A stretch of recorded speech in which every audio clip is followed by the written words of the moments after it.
পূজা, যার মাত্র কিছুদিন আগেই বিয়ে হয়েছে, নিজের চোখে নতুন বউয়ের হাজারো স্বপ্ন সাজিয়ে শ্বশুরবাড়ির চৌকাঠ পার করে। কিন্তু বিয়ের প্রথম রাতেই তার সাথে এমন কিছু ঘটে যা তার আত্মাকে পর্যন্ত কাঁপিয়ে দেয়। এমন এক ভয়াবহ সত্য যার সে কখনো তার সবচেয়ে ভয়ঙ্কর কল্পনাতেও আশা করেনি। আতঙ্কিত এবং ভেঙে পড়া পূজা যখন নিজের শেষ আশা নিয়ে তার জেঠানি কমলেশের কাছে সাহস জুটিয়ে নিজের কষ্ট প্রকাশ করতে যায়, তখন সান্ত্বনার বদলে সে উপহার হিসেবে পায় গালে এক সজোরে চড়। পূজা মাটিতে পড়ে ফুপিয়ে ফুপিয়ে কাঁদতে থাকে। শেষ পর্যন্ত এক নতুন বউয়ের সাথে এত বড় প্রতারণা আর জুলুম কেন হলো? এই গল্প আপনাকে নাড়িয়ে দেবে এবং শেষে একটি গভীর শিক্ষাও দিয়ে যাবে। কিন্তু এই ক্ষতরা রাত পর্যন্ত কথা পৌঁছালো কিভাবে? এর জন্য আমাদের গল্পের পাতাগুলো একটু পেছনে উল্টাতে হবে। গল্পের আসল কেন্দ্রবিন্দু হলো কমলেশ। কমলেশ একজন দায়িত্বশীল গৃহিণী যে একটি ভরা সংসার সামলায়। তার পরিবারে আছে তার স্বামী, একটি ছোট মেয়ে, শাশুড়ি, শ্বশুর, একজন শান্ত দাদি এবং তার দেবর অরুণ। কমলেশের কাছে অরুণ শুধু একজন দেবর নয়, বরং তার নিজের ছেলের চেয়েও বেশি। সময় নিজের গতিতে এগিয়ে চলে। এখন অরুণ বড় হয়েছে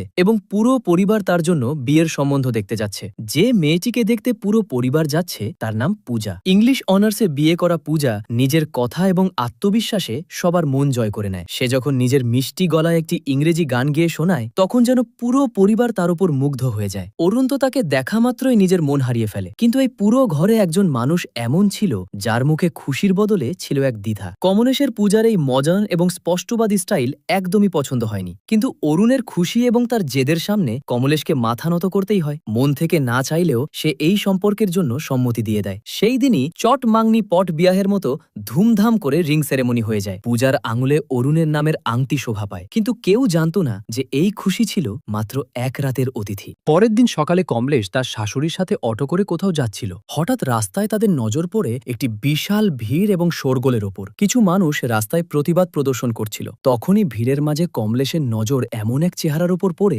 যা দেখে তার পায়ের তলার মাটি সরে যায়। সে প্রকাশ্যে ক্ষেপে ওঠে এবং হুকুম দেয় যে এই সব নাটক এখনই বন্ধ করো। রাগে অগ্নিশর্মা হয়ে কমলেশ এগিয়ে যায়। পূজার হাত ঝটকা দিয়ে ধরে এবং তার আঙুল থেকে বাগদানের আংটি নির্দয়ভাবে টেনে বের করে নেয়। এক মুহূর্তের এক ঝটকায় সে সেই সম্পর্ক ভেঙে দেয় যা কালই জুড়ে ছিল। যখন কমলেশ এই তুফান নিয়ে বাড়ি ফেরে, তখন বাড়িতে হুলুস্থুল পড়ে যায়। কমলেশের স্বামী তাকে আয়না দেখিয়ে বলে যে তুমি না ভেবেচিন্তে যে বিশৃঙ্খলা সৃষ্টি করেছ সেটা এখন তোমাকেই সামলাতে হবে। বেচারা অরুণও অনেক অনুরোধ করে, বোঝানোর চেষ্টা করে যে পূজার চিন্তা ভুল নয়। কিন্তু কমলেশ নিজের অহংকারে অন্ধ হয়ে গিয়েছিল। তার কানে কোনো কথাই ঢুকছিল না এবং সে কারোর কথাই শোনে না। কিছুক্ষণ পর গল্পে এক সুন্দর এবং আবেগপ্রবণ মোড় আসে। নিজের সম্পর্ক বাঁচাতে এবং নিজের কথা বোঝাতে পূজা নিজেই কমলেশের কাছে পৌঁছায়। সে খুব নম্রভাবে ক্ষমা চেয়ে বলে যে যদি আমরা সত্যের জন্য এবং অন্যের অধিকারের জন্য রুখে না দাঁড়াই, তবে এই পৃথিবী ধীরে ধীরে শেষ হয়ে যাবে। কমলেশ যে যদিও পুরনো চিন্তার ছিল,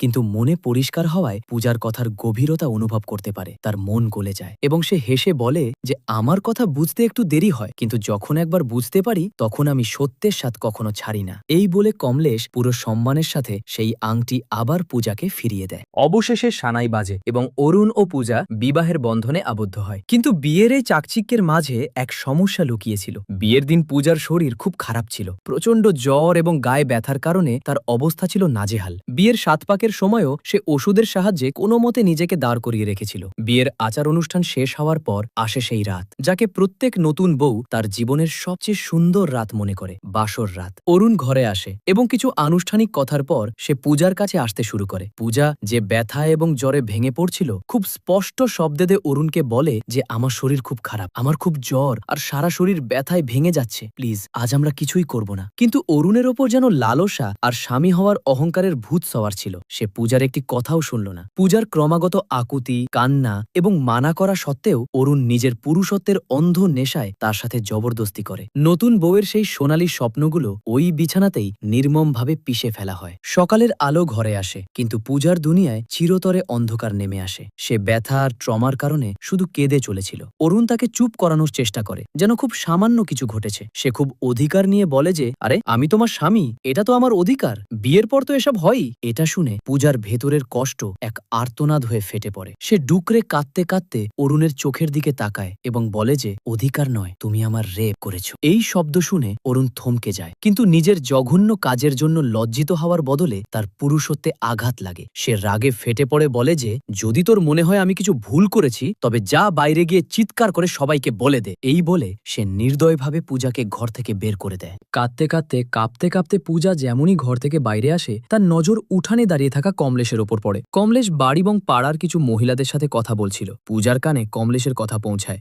মেয়েরা যতটা না কোনো বোমা বিস্ফোরণকে ভয় পায় তার চেয়ে বেশি নিজের সম্মানের তামাশা হওয়াকে ভয় পায়। এই একটি বাক্য পূজার বুকে কোনো বিষাক্ত তীরের মতো বিঁধে যায়। সে তখনই বুঝতে পারে যে সমাজ আর পরিবারে সে দাঁড়িয়ে আছে, সেখানে যদি সে মুখ খোলে তবে সে বিচার পাবে না, বরং এই বাড়িতে তারই সম্মানের প্রকাশ্যে তামাশা হবে। সমাজ আর বদনামের এই ভয়ে হেরে গিয়ে এক জীবন্ত অধিকারের জন্য লড়াই করা মেয়ে নিজের চোখের জল গিলে নিঃশব্দে আবার সেই দমবন্ধ করা ঘরে ফিরে যায়। তার নিষ্পাপ মনে কোথাও না কোথাও এই আশা বাকি ছিল যে হয়তো অরুণের নিজের পশুত্বের উপলব্ধি হবে, হয়তো সে নিজের ভুল স্বীকার করবে এবং তার কাছে ক্ষমা চাইবে। কিন্তু অরুণের আচরণ দেখে পূজার পায়ের তলার অবশিষ্ট মাটিও সরে গেল। পূজা আগে থেকেই অসহ্য যন্ত্রণায় ছিল, কিন্তু অরুণ নিজের লালসাকে ভালোবাসার নাম দিয়ে আবারও তার সাথে জবরদস্তি করে। পূজা ভেতর থেকে পুরোপুরি ভেঙে পড়েছিল। সে বুঝতে পেরেছিল যে যাকে দুনিয়া স্বামী স্ত্রীর ভালোবাসা বলে তা তার জন্য শুধু একটি বৈবাহিক বলাৎকার, ম্যারিটাল রেপ ছিল, যার বিরুদ্ধে সে কিছুই করতে পারছিল না। পরের দিন সকালে কমলেশের নজর ছাদের বাউন্ডারিতে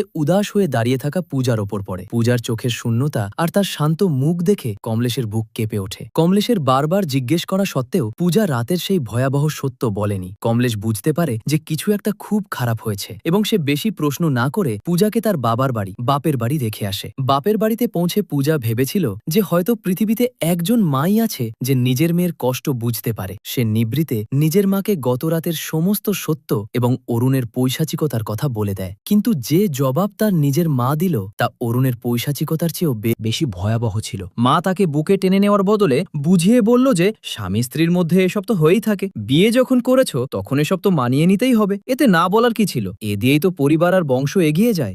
নিজের মায়ের মুখে এই কথা শুনে পূজা স্তব্ধ হয়ে যায়। বাকিটা মা ইমোশনাল ব্ল্যাকমেইল করে পূরণ করে দেয়। বাড়ির দারিদ্র্যের দোহাই দিয়ে সে পূজাকে সঙ্গে সঙ্গে শ্বশুরবাড়ি ফিরে যাওয়ার আদেশ দেয় এবং হুমকি দেয় যে যদি সে ফিরে না যায় তবে মা নিজের হাতের শিরা কেটে আত্মহত্যা করবে। আপনজনদের থেকে পাওয়া এই ধোকার পর বেচারি পূজার কাছে কোনো পথ ছিল না। সে এক জীবন্ত লাশের মতো কমলেশের সাথে ফিরে যেতে থাকে। সফরের সময় এক জায়গায় ওয়াশরুমে যাওয়ার বাহানায় পূজা অটো থেকে নামে। এটি ছিল তার জীবনের সবচেয়ে বড় সিদ্ধান্ত। সে পেছনে ফিরে তাকায়নি এবং সেখান থেকে চুপচাপ পালিয়ে যায়। কমলেশ তাকে পাগলের মতো সব জায়গায় খোঁজে, কিন্তু পূজার কোনো হদিশ পাওয়া যায় না। বাড়ি পৌঁছে যখন কমলেশ এই খবর দেয় তখন পুরো পরিবারে হুলুস্থুল পড়ে যায়। সবাই পূজাকে খোঁজে, কিন্তু সে যেন হাওয়ায় মিলিয়ে গেছে। হার মেনে কমলেশ পূজার বন্ধু সোনাকে ফোন করে যে একটি এনজিওতে কাজ করত। সোনা বলে যে সে পূজার ব্যাপারে কিছু জানে না, কিন্তু সে তাকে খুঁজে বের করার সব চেষ্টা করবে। অবশেষে সোনার খোঁজ শেষ হয়। পূজা তাকে এক নির্জন পার্কের কোণে উদাস হয়ে কোনো আতঙ্কিত শিশুর মতো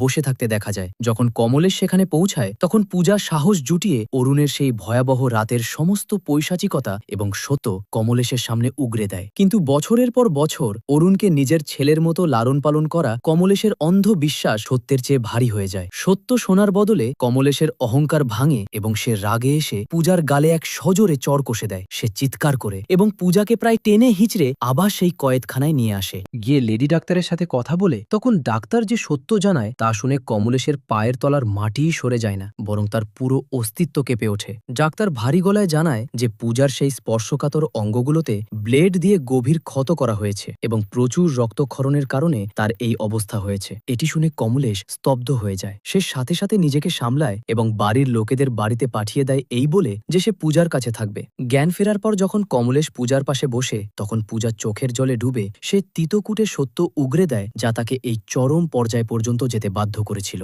এই কষ্ট শুনে কমলেশ ভেতর থেকে ভেঙে পড়ে। সেই রাতে যখন কমলেশ বাড়ি ফেরে তখন পূজার কষ্ট অনুভব করার জন্য সে নিজেও বাথরুমে যায় এবং হাতে সেই ব্লেডটি তুলে নেয়। সে সেই ব্লেডটি নিজের ত্বকের ওপর রেখে ঠিক সেটাই করার চেষ্টা করে যা পূজা করেছিল, কিন্তু ব্লেডের হালকা ছোঁয়াতেই তার হাত কেঁপে ওঠে। সে ব্লেড ফেলে দেয়। সেই এক মুহূর্তে কমলেশ গভীরভাবে উপলব্ধি করতে পারে যে আসলে সেই 21 বছরের নিষ্পাপ মেয়েটি কতটা আতঙ্ক আর কষ্টের মধ্য দিয়ে গিয়েছে যে সে নিজেকে এত ভয়াবহ শাস্তি দিয়ে দিল। পরের দিন যখন অরুণ নিজের নির্লজ্জতার পোশাক পরে পূজার সাথে দেখা করতে হাসপাতালে পৌঁছায় তখন সে জানতে পারে যে কমলেশ আগেই পূজাকে ডিসচার্জ করিয়ে নিজের সাথে নিয়ে গেছে। নিজের স্ত্রীর এত গুরুতর অবস্থা সত্ত্বেও সেই অশিক্ষিত লোকটির মাথায় শুধু একটিই কথা চলছিল। সে নির্লজ্জ হয়ে লেডি ডাক্তারকে জিজ্ঞেস করে যে এখন আমি আমার স্ত্রীর সাথে ইন্টিমেট হতে পারি তো? এই জঘন্য প্রশ্ন শুনে ডাক্তারের রক্ত ফুটে ওঠে। সেই ডাক্তার পূজার সেই ভয়াবহ ক্ষতগুলো দেখেছিল এবং জানত এর পেছনে কে আছে। সে অরুণের ওপর ভীষণ রেগে যায় এবং পুরো শক্তি দিয়ে চিৎকার করে বলে যে খুবই